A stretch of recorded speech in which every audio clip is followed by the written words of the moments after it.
Today is May 4th. And I encourage you just to take a moment now to become restful.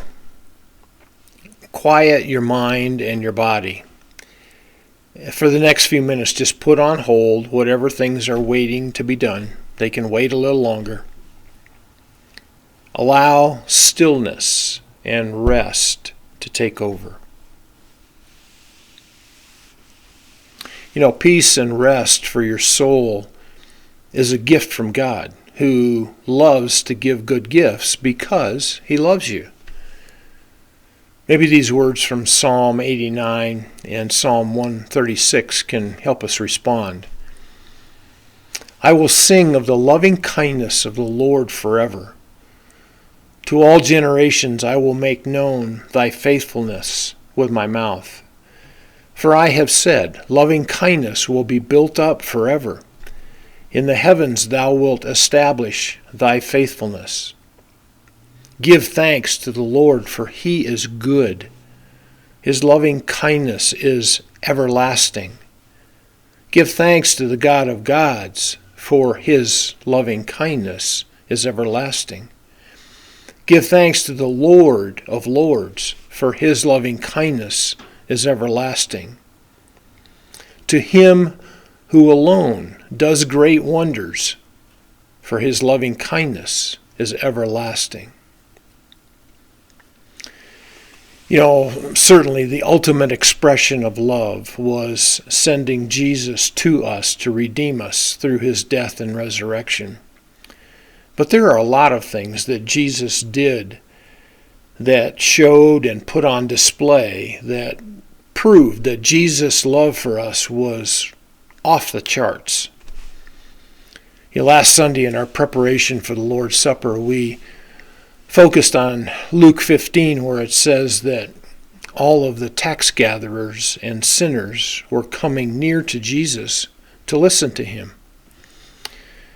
Maybe for the first time in a long, long time, someone was expressing loving kindness to them, and they were drawn to Jesus.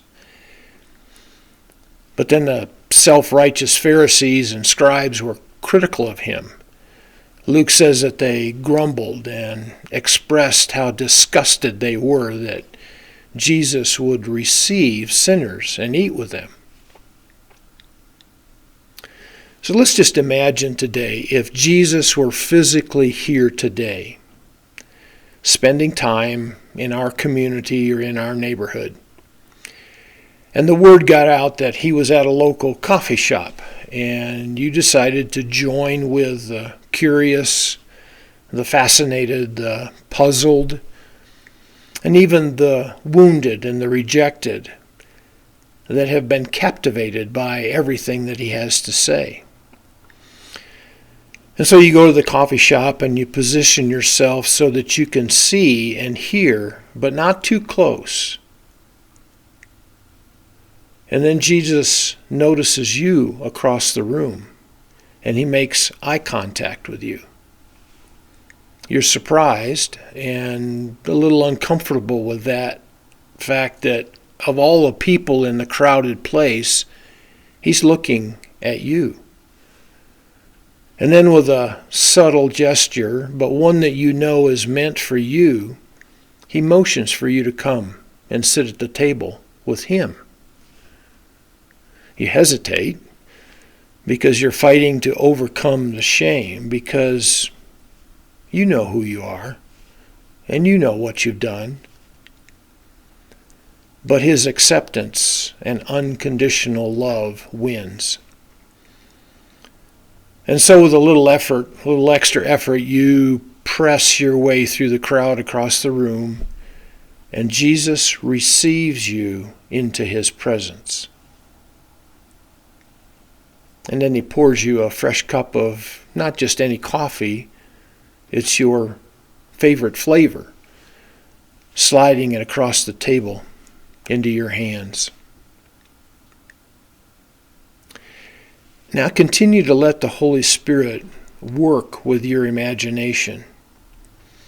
As you sit at the table with Jesus, say to Him, I'm listening. I want to hear anything and everything you say. And you may not have to use words. Just gaze into his face and say it with your eyes. I want to hear you. And then give him a long, long pause and wait and listen. What do you hear him say to you right now?